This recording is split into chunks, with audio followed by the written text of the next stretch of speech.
તો આ તરફ સમાચાર દરમિયાન વધુ એક મહત્વના સમાચાર શિક્ષણ મંત્રી પ્રફુલભાઈ પાનસેરિયાનું એફબી એકાઉન્ટ હેક થયું.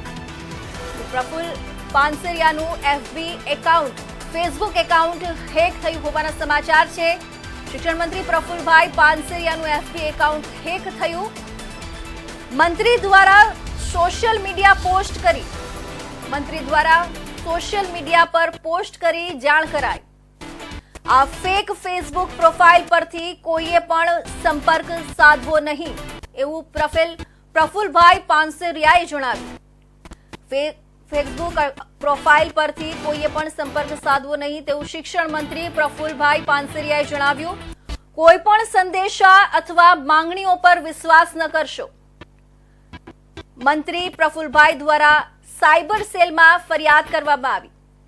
જી હા, એક મહત્વના સમાચાર. શિક્ષણ મંત્રી પ્રફુલ પાનસેરિયાનું એફબી એકાઉન્ટ હેક થયું. સોશિયલ મીડિયા દ્વારા પોસ્ટ કરાયું. ફેક ફેસબુક પ્રોફાઇલ પરથી કોઈએ સંપર્ક સાધવો નહીં અને સંદેશા અને માંગણીઓ પર વિશ્વાસ ન કરવો તેવી સંદેશો શિક્ષણ મંત્રી પ્રફુલ પાનસેરિયાએ આપ્યું છે અને મંત્રી પ્રફુલભાઈ દ્વારા સાયબર સેલમાં આ અંગે ફરિયાદ કરવામાં આવી છે.